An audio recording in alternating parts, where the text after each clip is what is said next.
살구나무에 살구기쁨 열리는 시인의 정원,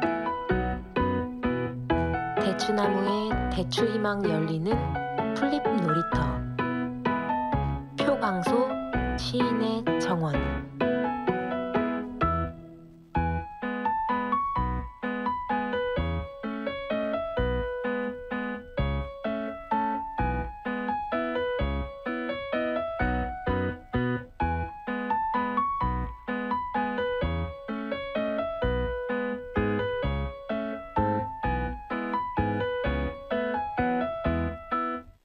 1592년 4월 10일 맑음. 식후에 동원에 나가 공물을 보았다. 활 10순을 쏘았다. 안녕하십니까? 마이 FM 91.3 서대문 공동체 라디오 힐링 충전소에서 시인의 정원을 진행하는 시 쓰는 사람 표광소입니다. 오늘은 이순신께서 1592년 4월 10일에 여수에서 쓴 임진일기를 읽었습니다. 시인의 정원은 오늘도 김현덕 씨와 함께 진행하고 있습니다. 현덕 씨 안녕하세요. 네, 안녕하십니까, 김현덕입니다. 네, 음악 한 곡 듣고 이어가도록 하겠습니다. 아이유가 부릅니다. 가을 아침. 작은 새들 노랫소리 들려오면 언제나 그랬듯 아쉽게 잠을 깬다. 창문 하나 햇살 가득 눈부시게 비춰오고 서늘한 냉기에 재채기 할까 말까. 눈 비비며 빼꼼히 창밖을 내다보니 335 아이들은 제잘되며 학교 가고 산책 갔다 오시는 아버지의 양손에는 효과를 알 수 없는 약수가 하나 가득. 딸각딸각 아침 짓는 어머니의 분주함과 엉금엉금 냉수 찾는 그 아들의 게으름이 상큼하고 깨끗한 아침의 향기와 구수하게 밥듬 드는 냄새가 어우러진 가을 아침. 내겐 정말 커다란 기쁨이야.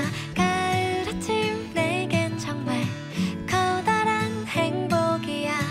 응성만 부렸던 내겐 파란 하늘 바라보며 커다란 숨을 쉬니 드높은 하늘처럼 내 마음 편해지네. 텅 빈 하늘 언제 왔나. 고추 잠자리 하나가 잠덜 깬 듯 엉성이 돌기만 빙빙.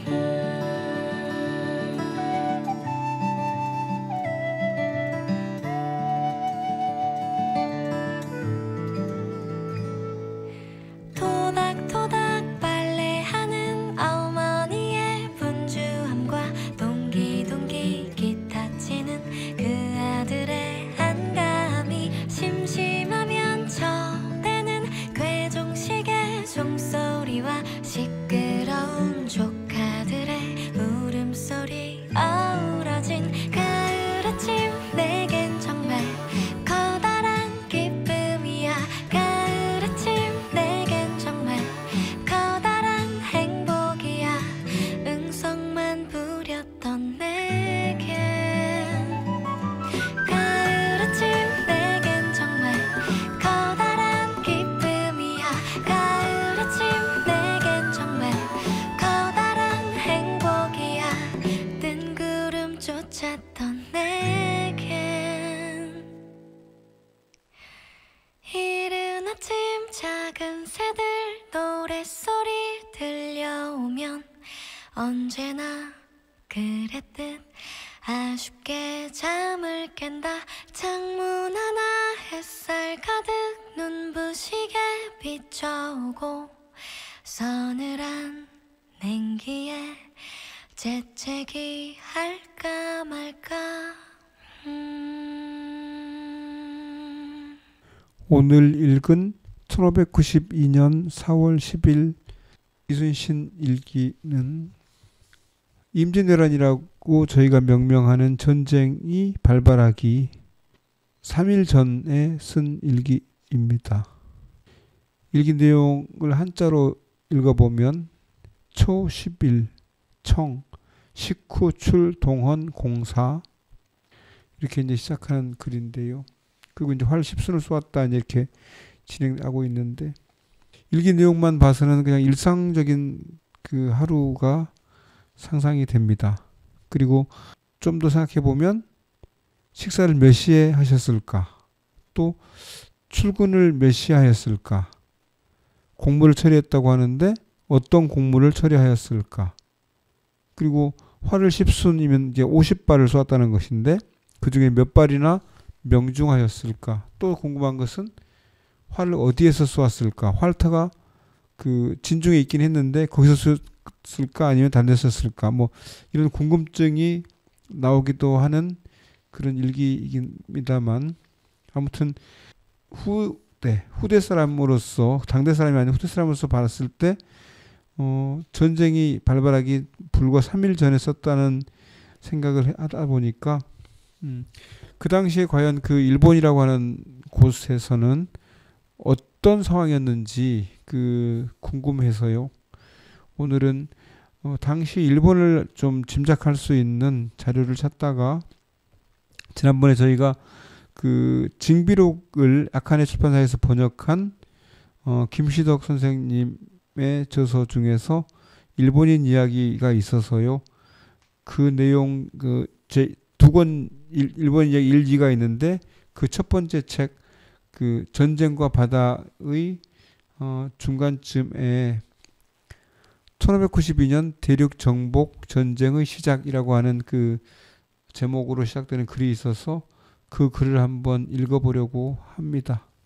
메디치 출판사가 발행한 이 책은 초판이 2019년 11월에 초판을 발행했고요. 2025년 9월 1일에 6쇄를 발행했습니다. 이 책 일본인 이야기 1권 전쟁과 바다의 차례를 보면 전체 6장으로 되어 있는데요. 1장은 대항해 시대 유럽과 동부 유라시아 전투 없이 거래 없다. 2장 바다와 일본 네덜란드에서 배를 타면 에도의 나혼바시까지 올 수 있다. 3장 조총과 십자가 중화 문명권에서 글로벌 세계로의 도약 4장 일본, 중국, 유럽 오다 노부나가 앞에 놓인 세계의 천하 5장 조선과 가톨릭 토요토미 히데요시가 해결하지 못한 두 가지 6장 도쿠가와 이에야스의 선택 이렇게 그 6장으로 구성되어 있습니다. 오늘 저희는 이 책 247쪽부터 읽을 텐데요. 그 전에 음악 한 곡 듣겠습니다. 아이유가 부릅니다. 너의 의미.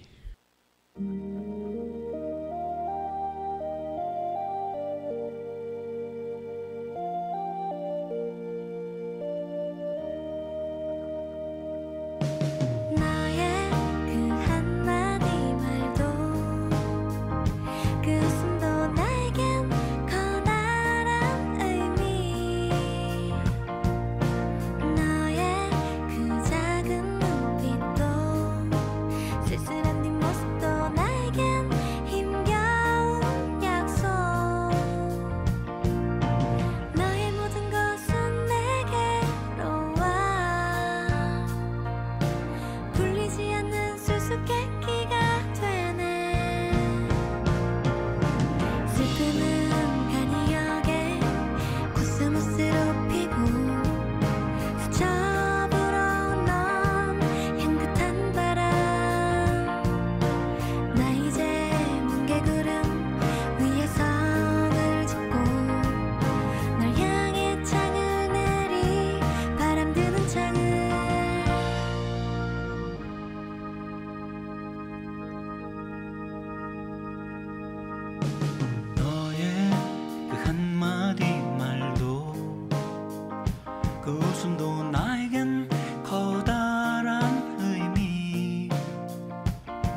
이것은 내게로 와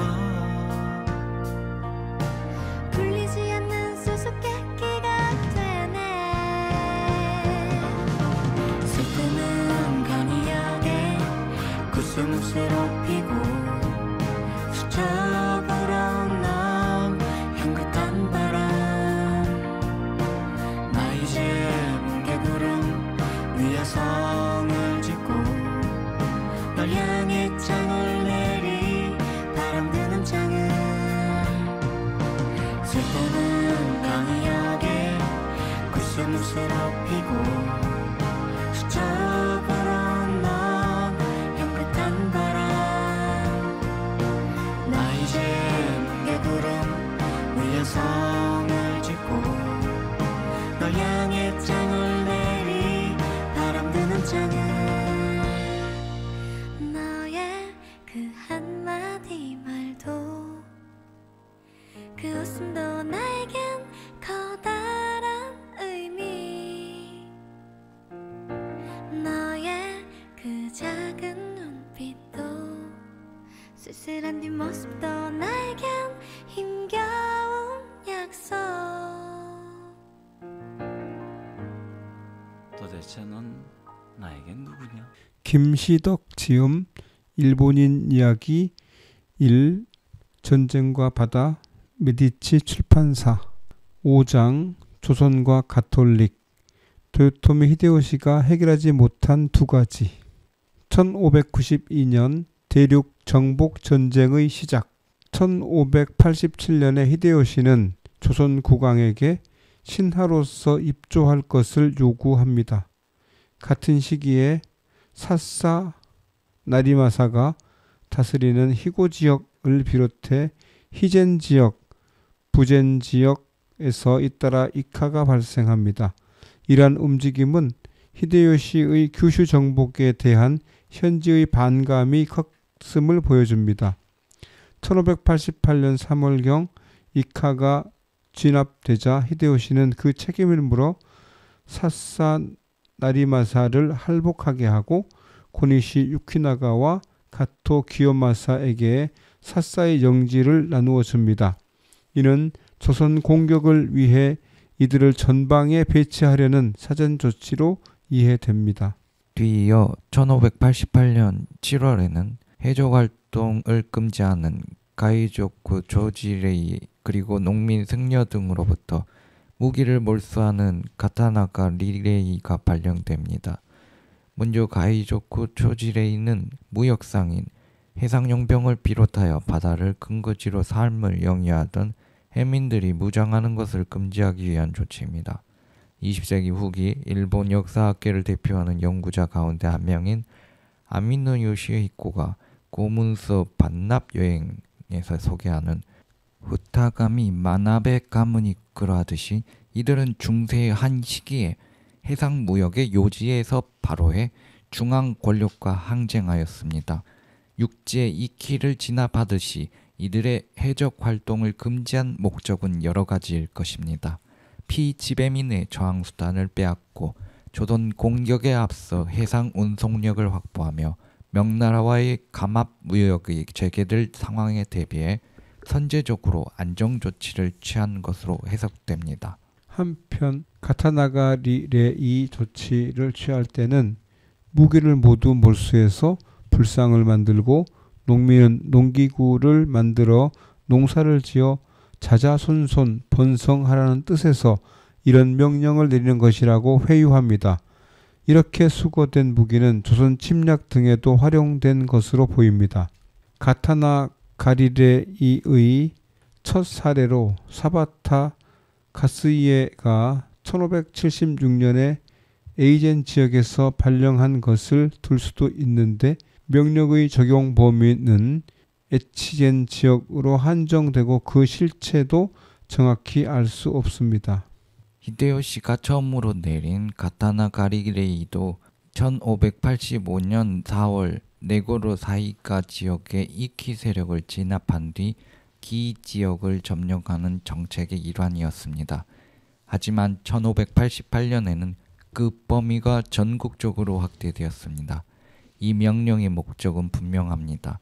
더 이상 피지배 집단이 무장해서 무사 집단에 항거하거나 서로 간의 분쟁을 자체적으로 무력 해결하는 것을 방지하고 평상시에 전투를 전문으로 하는 군사 집단을 존속시켜두는 병론 분리를 추진하기 위함이었습니다.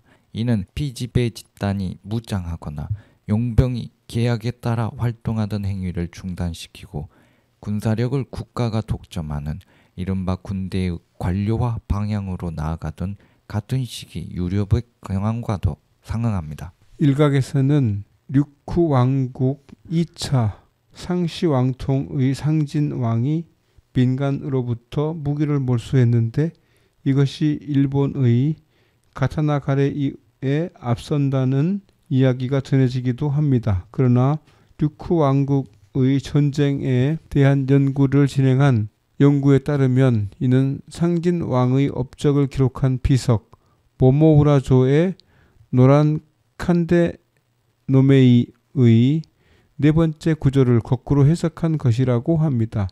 해당 구절은 다음과 같습니다. 옷은 비단으로 만들고 그릇은 금과 은으로 만들고 칼과 활을 모아서 나라를 지키는 도구로 삼는다. 우리나라의 재산과 무기는 다른 나라에 비할 바가 없이 풍요롭다. 이 구절에서 칼과 활을 모은다라는 부분을 이제까지 백성으로부터 칼과 활을 수거한다 라고 해석해 왔다는 것이 연구자의 지적입니다. 여기서 잠시 류큐 왕국에 대해 살펴보겠습니다. 1429년에 상과지가 제1차 상시 왕통을 열고 상파지의 아들 상태구의 치세인 1458년에 자신들이 중개무역으로 번성하고 있음을 과시하는 만국질량의 종을 제작합니다. 그리고 제1차 상시 왕통의 7대 왕이 죽은 뒤인 1470년에 이 왕조의 관료였던 상원이 제2차 상시 왕통을 엽니다. 1477년 상진이 즉위하면서 중앙 집권 국가가 확립되고 15세기에는 여러 국가들과의 중개 무역으로 번영하지만 16세기 중기에 포르투갈인이 동부 유라시아에 진출하면서 중개 무역이 쇠퇴하기 시작합니다. 결정적으로 1609년 시마즈군에 점령당하면서 류쿠 왕국은 사실상 일본의 일부가 됩니다. 하지만 시마즈 측은 청나라와 류쿠 사이의 조공무역에서 생기는 이익을 챙기기 위해 류쿠를 형식상 독립국으로 남겨둡니다. 1879년 류쿠 처분이라는 이름으로 일본에 병합되기 전까지 류쿠가 독립왕국으로 존재한 사연입니다. 1879년 일본에 병합된 이후에도 탈청인이라고 불리는 일부 지배층이 삼국 청나라로 망명해서 류큐 왕국의 부활을 위해 활동했습니다. 임세공은 류큐 처분 및 청일본에 의한 류큐 분할 통치안에 항의하여 1880년 11월 20일 베이징에서 독극물을 마시고 자살했고 최대정은 청나라에서 객사했습니다. 이런 저항에 부딪혀 청나라와 일본은 류큐 문제를 결론짓지 못하다가 1894년부터 1895년 청일전쟁 때 청나라가 패하면서 류큐 왕국의 부활은 완전히 무산됩니다. 류큐 왕국의 이러한 망국의 모습은 10년 뒤 러일 전쟁의 이후에 조선에서도 되풀이됩니다. 1588년 2월 19일 교황이 일본 주교구를 창설하여 세바스티앙 대 모라이스를 초대 일본 주교로 임명했습니다.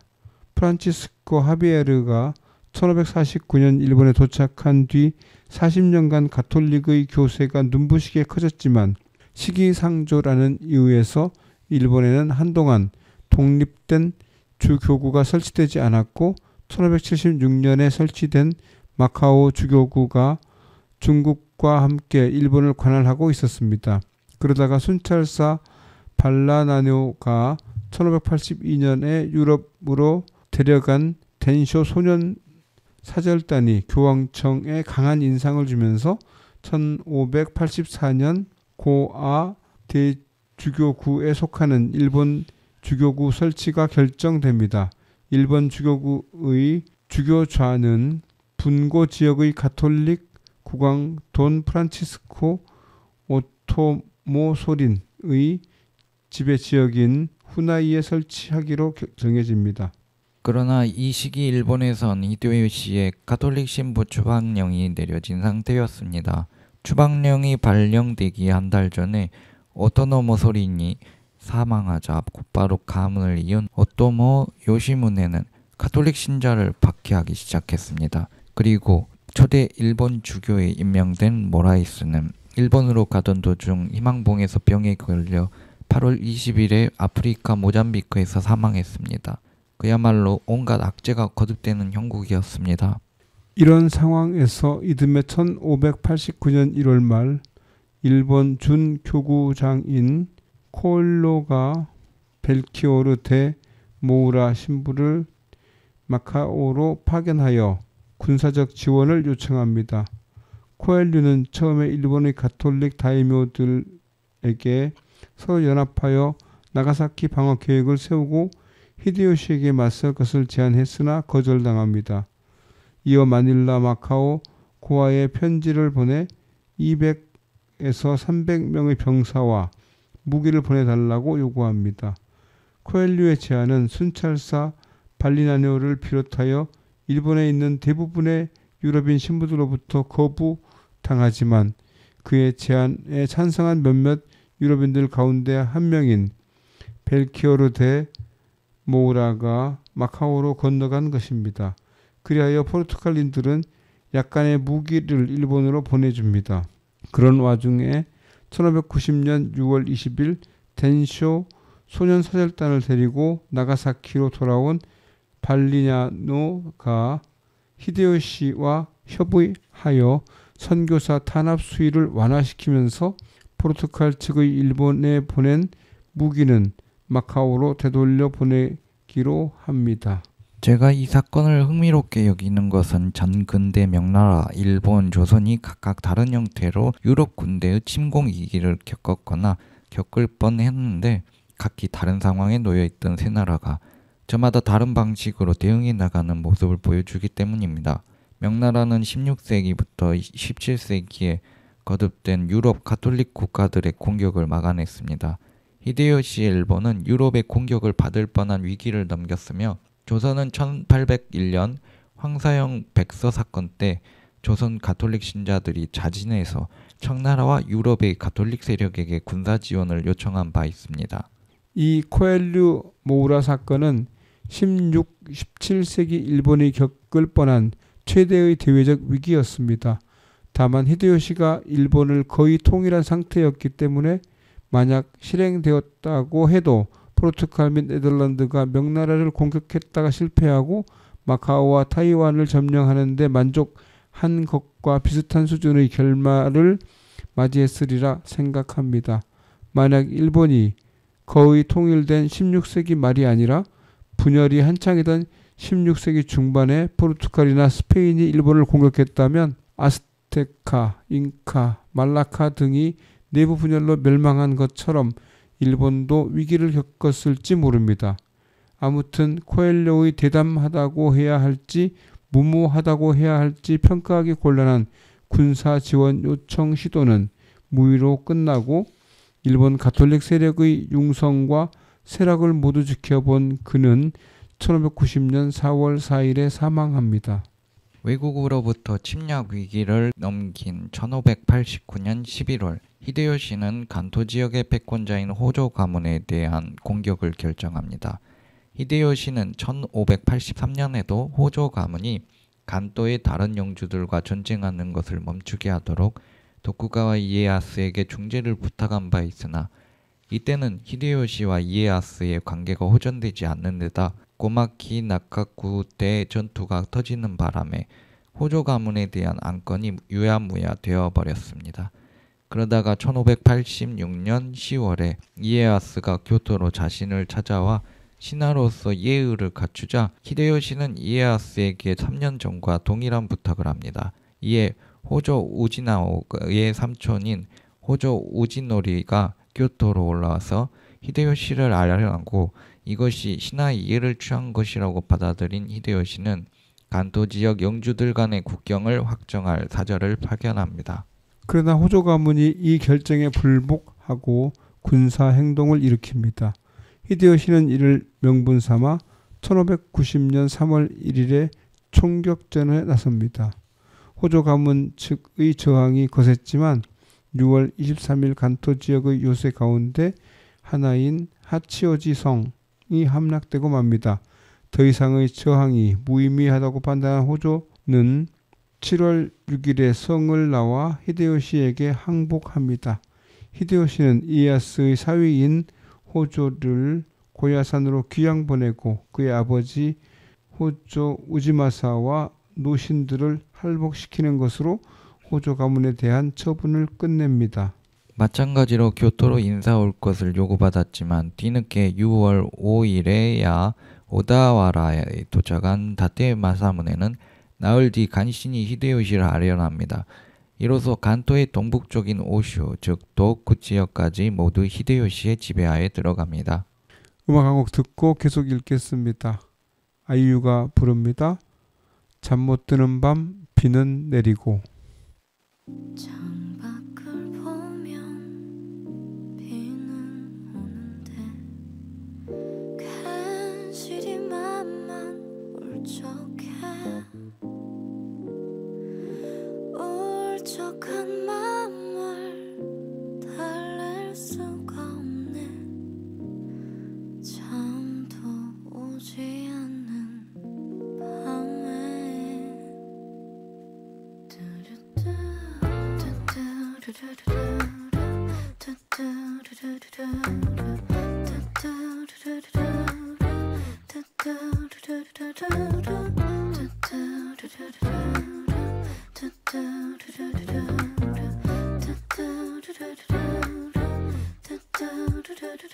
슬픈 노래는 듣고 싶지 않아. 내 맘속에 잠들어 있는 네가 다시 나를 찾아와. 나는 긴 밤을 잠 못 들 것 같아. 창밖에 비가 내리면 우두커 네 창가에 기대어 앉아 기타를 튕기며 노래를 불렀지. 네가 즐겨 듣던 그 노래. 창밖을 보면 비는 오는데 괜시리 맘만 울적해. 울적한 맘을 달랠 수가 없네. 잠도 오지 않는 밤에 이제 나의 희미한 기억 속에 너는 점점 더 멀어져가고 너의 슬픈 미소만이 나의 마음속에 가득 남아 흐르고 있어. 이렇게 비가 오는 밤이면 너는 나를 더욱 슬퍼지게 해. 언제나 즐겨 듣던 그 노래가 내 귓가에 아직 남아있는데 이렇게 비가 오는 밤이면 내 지친 그리움으로 널 만나고 이 비가 그치고 나면 난 너를 찾아 떠나갈 거야.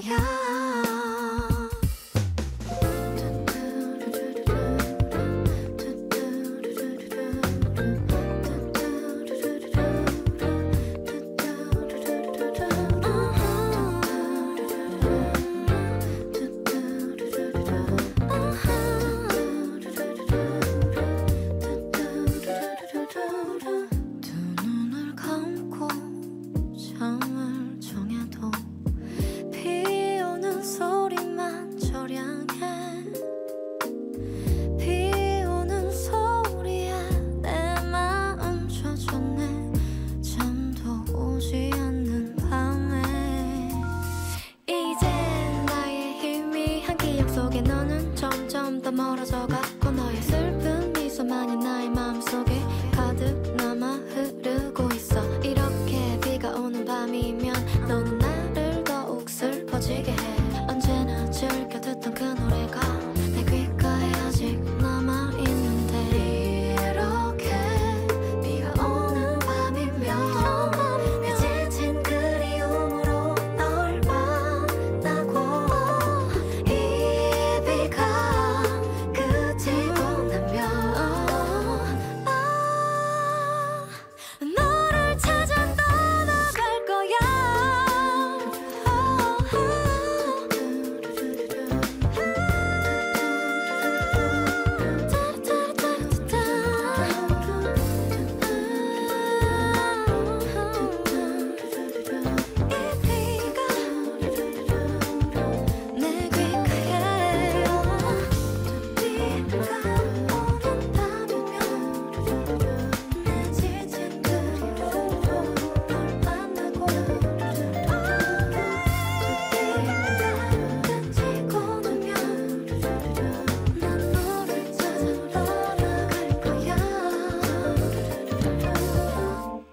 규슈 정복대와 마찬가지로 오슈 지역에서도 이키가 일어납니다. 히데요시는 자세히 설명해줘도 명령에 따르지 않는 지역민이 있다면 성에 몰아넣고 한 사람도 남김없이 모두 베어 죽이고, 마을이 하나든 둘이든 상관없으니 농민은 모두 베어 죽일 것이라는 방침을 내려 모두 진압합니다. 이러한 방침은 2년 뒤에 일어나는 임진왜란에서도 되풀이 됩니다. 오다 노부나가의 차남임 오다 노부카츠는 1584년에 도쿠가와 이에야스와 연합하여 고마키 나가 쿠테 전투에서 히데요시에 맞섰다가 패색이 짙어져 화의를 맺은 바 있습니다. 그는 히데요시의 호조 공격 때에도 종군에서 공을 세웠습니다. 이에 히데요시는 도쿠가와 이에야스가 간토로 옮기면서 남겨진 미카와 도토미 지역으로 갈 것을 노부카츠에게 명합니다. 하지만 조상들의 땅인 오와리를 버리고 다른 영지로 옮겨갈 수 없다며 거부하다 곧바로 유배를 당합니다. 히데요시는 이처럼 노부나가의 아들을 부대접했습니다. 히데요시와 임진왜란 등을 총망라한 최초의 문헌 다이코기의 저자 오제호와는 히데요시의 아들 히데요리가 오사카 전투에서 죽고 도요토미 가문의 맥이 끊긴 것은 그 벌을 받았기 때문이라고 비난합니다. 동생 노부타카와는 달리 그래도 노부카스는 살아남아서 1592년 임진왜란 때 도쿠가와 이에야스 덕분에 사면받고 규슈 북쪽의 나고야성에 주둔하기도 합니다. 1600년 세키가와라 전투에서는 애매한 태도를 취해서 이에야스로부터 처벌을 받기도 했으나 1614년 오사카 겨울 전투에서는 이에야스 측에서 적극 활약함으로써 무사히 에도 시대를 맞이하게 됩니다. 1590년 7월 호조 가문에 대한 히데요시의 공격이 한창이던 무렵 조선에서 황윤길, 김성일, 허성, 황진의 일행이 일본을 방문합니다.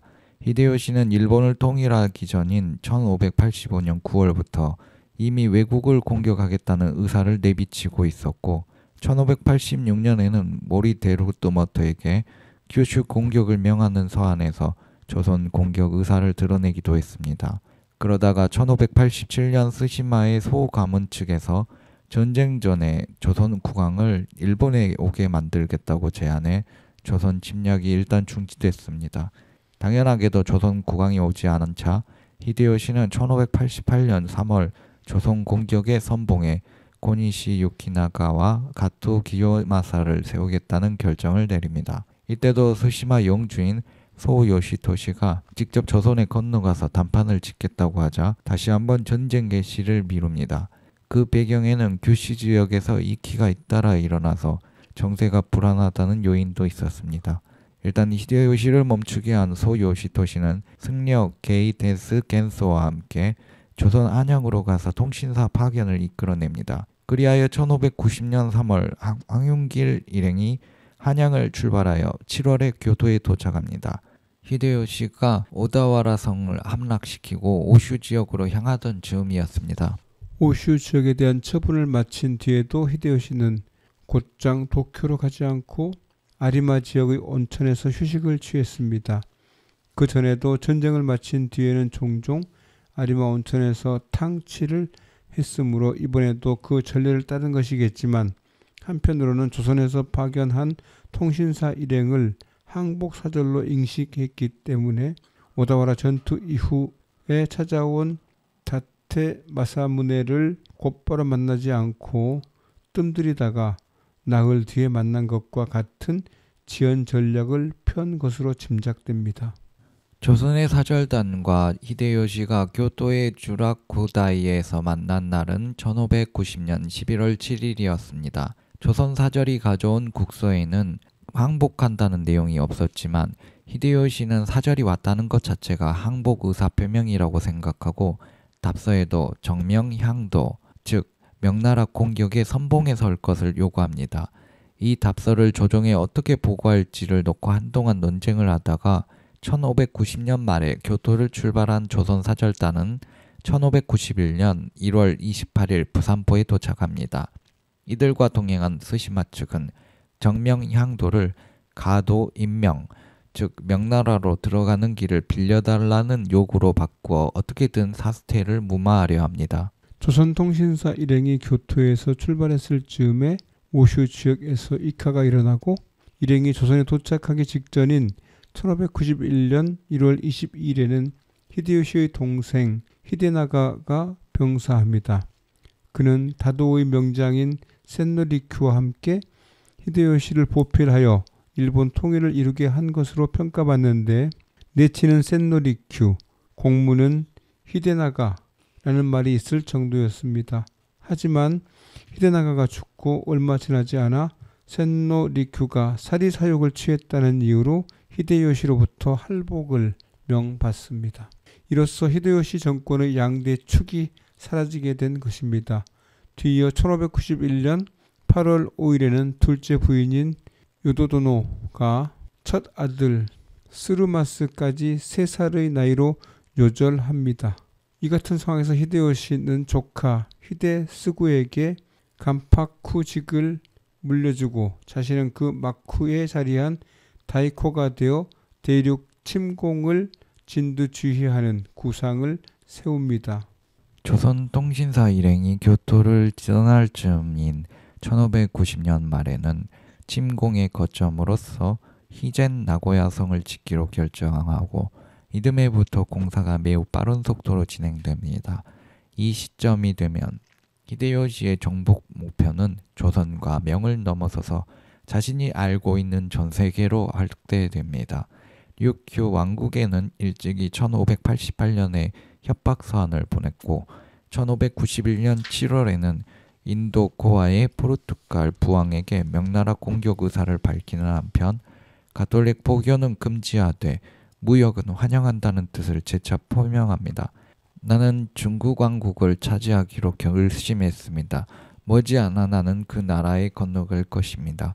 내 뜻대로 이루어질 것임에는 의심의 여지가 없습니다. 그렇게 되면 귀국과 더욱 가까워질 터이니 서로 교류하기에 더욱 편리해질 것입니다. 뒤이어 9월에는 필리핀 마닐라의 스페인 총독에게 항복하라는 내용의 국서를 보냅니다. 그대의 나라는 아직 나에게 예의를 갖춰 인사 오지 않았기에 군대를 보내 정벌하게 하려 했으나 하라다 마고시치로라는 자가 나의 신하에게 그 나라에 가서 설득해 보겠습니다 라고 전해왔다. 기치를 올리지 않고 천리를 정복한다 라는 옛말이 지당하다. 그래서 비천한 자의 말이기는 하지만 이 말을 받아들여 잠시 군대를 보내 정벌하는 것을 멈추었다. 내년 봄에는 규슈 시고에 진영을 설치할 것이니 신속히 기파를 내리고 와서 복속하라. 만약 시간을 끌 경우에는 신속히 정복할 것이다. 당시 마닐라 총독이었던 꼬메스 페레스 다스마리냐스는 히데요시가 5만 명 단위의 군단 세계와 거대한 함선을 준비하여 조선을 친다는 소문을 듣습니다. 그는 조선은 중국에 면한 강대하고 각박한 토지이므로 히데요시가 이기기 어려울 터이니 이는 아마도 조선을 친다고 해놓고는 루손섬을 공격하려는 계획일지도 모른다며 걱정하고 있던 차였습니다. 더욱이 필리핀은 중국과 가깝고 스페인과 멀기 때문에 히데요시가 이를 노릴 테고 또 일본 황제인 히데요시가 조카에게 일본을 물려주고 자신은 해외로 정복전쟁을 나가 죽을 때까지 귀국하지 않겠다고 했다는 말도 들려왔습니다. 그러던 차에 하라다 마고시치로가 위와 같은 항복 권유문을 가져온 것입니다. 하지만 서한 내용에 비해 사신으로 온 사람의 신분이 너무 낮다 보니 마닐라 총독은 서한의 신빙성을 믿지 못하고 도미니크 회의 후앙코보 신부를 보낸다는 답신을 썼습니다. 후앙코보는 명나라 범입본의 명심보감을 맑은 마음의 풍요로운 거울이라는 스페인어 제목의 책으로 번역 출판한 사람으로 잘 알려져 있습니다. 이 책은 유럽 언어로 번역된 최초의 중국어 책으로도 유명합니다. 1592년 6월 사스마에 도착한 후앙코보는 히젠 나고야에서 히데요시를 만나 편지를 받아들고 귀국하다가 타이완 먼바다에서 배가 난파되어 원주민들에게 사절되었습니다. 한편 하라다 마고시치로는 1593년 히데요시의 서한을 가지고 타이완에 항복을 권유하러 건너가지만 그곳에서는 이 서한을 받을 만한 군주가 없었기 때문에 서한을 전달하지 못했습니다. 음악 한 곡 듣고 이어가겠습니다. 아이유가 부릅니다. 마음.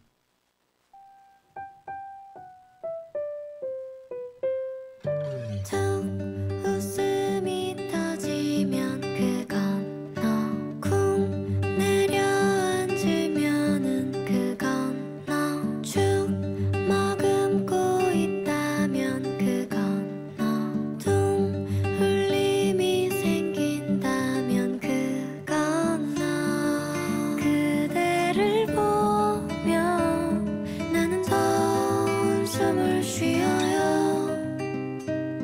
아픈 기분이 드는 건 그 때문이겠죠.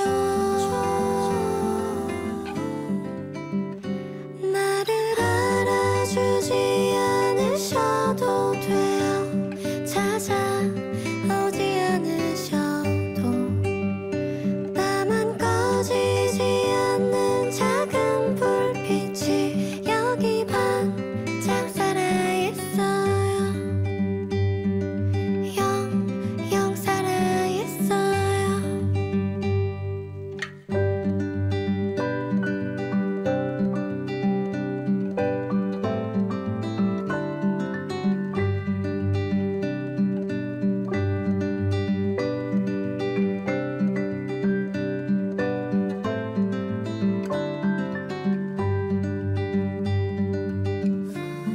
눈을 떼지 못해 하루 종일 눈이 시려요.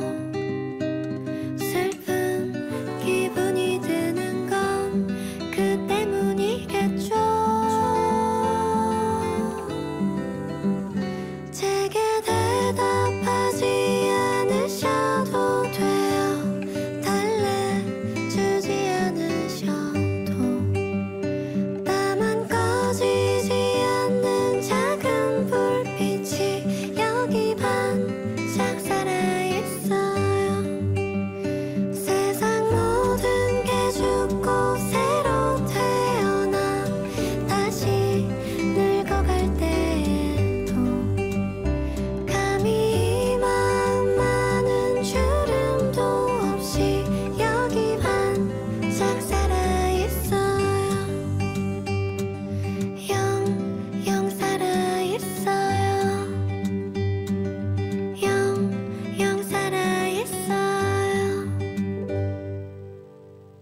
조선통신사가 부산에 도착하기 직전인 1591년 1월 14일 일본에 발을 딛지도 못하고 아프리카 모잠비크에서 사망한 세바스티앙 데모라이스에 이어 1592년에 포르투갈인 예수회 신부 페드로 마르틴스가 제2대 일본 주교로 임명됩니다.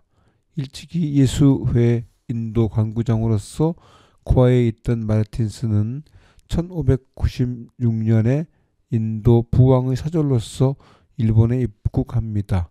이듬해 1597년에 나가사키 26성인의 순교가 일어나고 선교사 추방령이 발령되자 마르틴스는 추방령의 시행을 늦추는 대신 자신이 일본을 떠난다는 데 합의하고 1598년 마카오를 거쳐 인도로 돌아가던 중에 말라카 먼 바다에서 죽음을 맞이합니다. 모라이스와 마르틴스 모두 일본 관구장으로서 비극적인 결말을 맞은 것입니다. 1590년에 덴쇼 사절단과 함께 일본으로 돌아온 순찰사 발리냐노는 1591년 윤 1월 8일에 인도 부왕의 사절로서 히데요시를 접견하고 그의 반가톨릭 정서를 누그러뜨리기 위해 노력합니다. 같은 해 8월 19일 발리냐노는 일본에서 가톨릭 관련 서적의 인쇄 출판이 잘 진행되고 있음을 마닐라에 보고합니다. 16에서 17세기 사이 규슈에서 금속활자로 인쇄된 가톨릭 서적을 기리시탄판이라고 합니다. 1590년에 빌리냐노가 유럽식 인쇄기를 가져와 일본어와 유럽어로 찍기 시작한 기리시탄판은 현재 전 세계에서 30여 점이 확인되고 있습니다. 기리시탄판 금속활자 인쇄술은 임진왜란 당시 조선에서 약탈되어 일본에 전해진 조선식 인쇄술과 함께 17세기 초 일본에서 상업 출판을 성행하게 만드는 촉매제가 됩니다.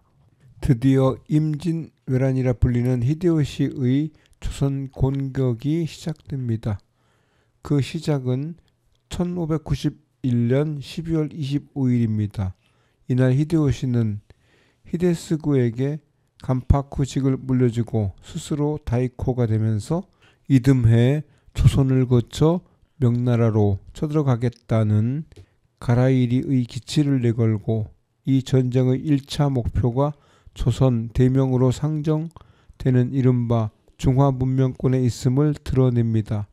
이후 필리핀 마닐라의 스페인 총독과 인도 고아의 포르투갈 총독에게 직간접적으로 항복을 요구하는 것은 이들 지역을 그 다음 단계의 목표로 삼았음을 보여주는 것이겠습니다.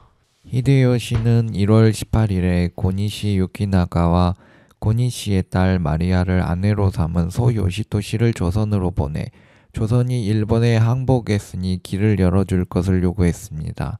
그리고 만약 문제가 생긴다면 일본의 군대를 보내서 조선을 퇴치하겠다고 전합니다. 한편 이 시기에 고니시와 소 요시토시가 조선에 온 것에 대해 이 두 사람이 어떻게든 전쟁을 막아보려고 마지막까지 노력한 것으로 보는 의견이 많습니다.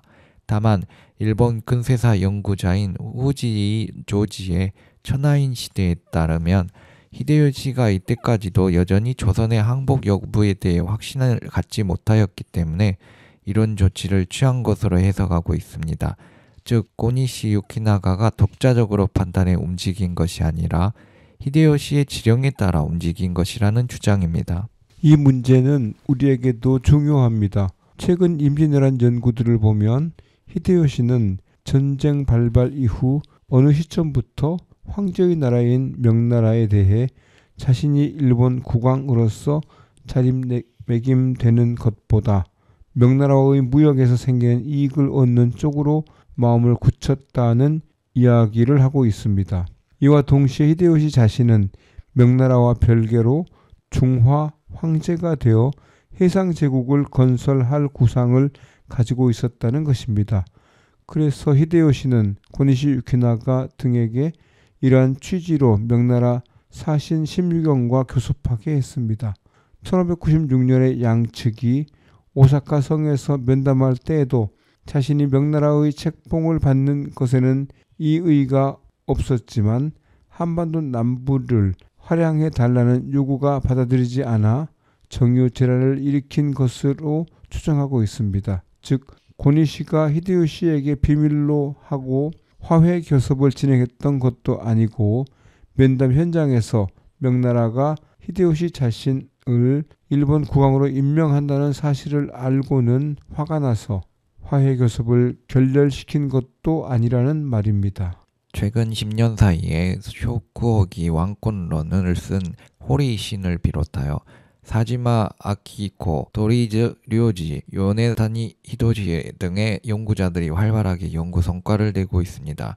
솔직히 저는 이러한 주장이 어느 정도 정확한지 완전히 확신하지는 못합니다. 만약 이러한 주장이 합리적이라면 우리가 기존에 가지고 있던 히데요시와 임진왜란에 대한 인식은 근본적으로 변화해야 할 것입니다. 이제 임진왜란으로 눈을 돌려보겠습니다. 1592년 4월 12일 고니시 유키나가가 이끄는 제1군이 부산에 상륙해서 13일 부산포 성을 함락한 것을 시작으로 일본군의 상륙이 이어졌습니다. 개전 당시 조선에 상륙한 일본군의 수는 16만 명이 조금 안 되었습니다. 앞서 2년 전에 호조 가문의 오다와라 성을 공격할 때는 20만 명이 참전했다고 하는데 사실상 이 수치는 다소 과장된 것이어서 오다와라 전쟁 때와 비슷한 규모의 군대가 임진왜란 때 동원되었다고 볼 수 있습니다. 음악 한 곡 듣겠습니다. 아이유가 부릅니다. 마음을 드려요.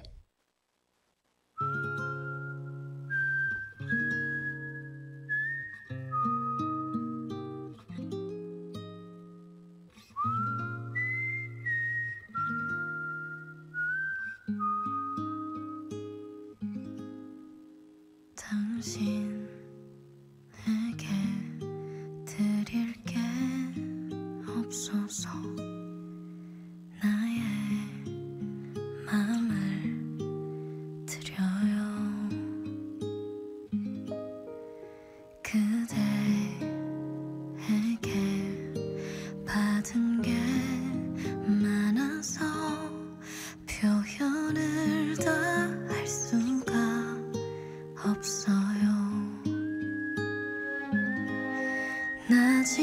나지막한 인사에 수많은 내 마음 고이 담아 그대에게로 건네면 내 마음 조금 알까요? 어떤 이유로 만나 나와 사랑을 하고 어떤 이유로 내게와 함께 있어준 당신 부디 행복한 날도 살다 지치는 날도 모두 그대의 곁에 내가 있어줄 수 있길.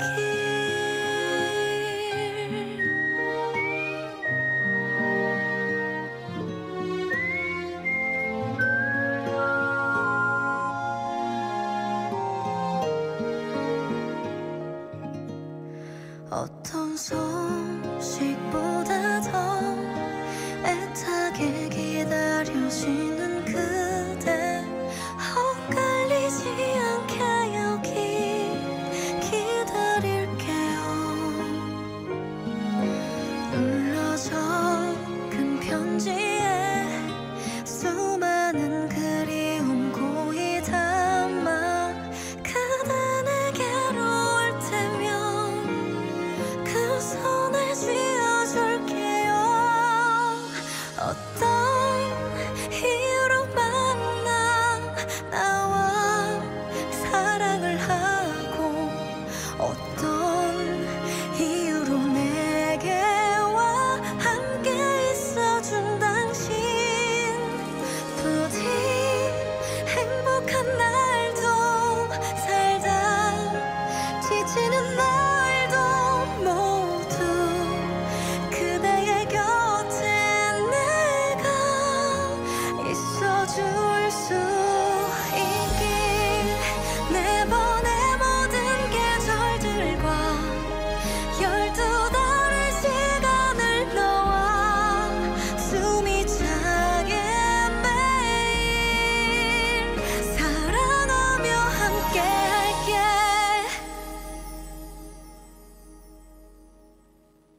어떤 이유로 만나 우리 사랑을 했던 지금 이 순간처럼 매일 바라보며 애써주기를. 행복한 날도 살다 지치는 날도 모두 그대의 곁에 내가 있어줄 수 있길. 부디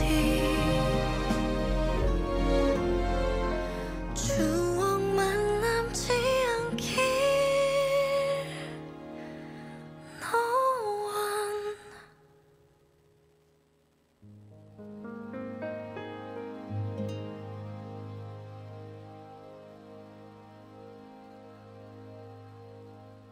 오늘은 1592년 4월 10일에 이순신께서 여수에서 쓴 임진일기를 읽었습니다. 그리고 김시덕 선생님이 짓고 도서출판 메디치 미디어에서 발행한 일본인 이야기 1권에서 임진왜란과 관련된 내용을 읽었습니다. 오늘 제가 준비한 내용은 여기까지입니다. 다음 주에 또 뵙겠습니다. 고맙습니다. 감사합니다. 1592년 4월 10일 맑음. 식후에 동원에 나가 공무를 보았다. 활 10순을 쏘았다. 이밤 그날의 반딧불을 당신은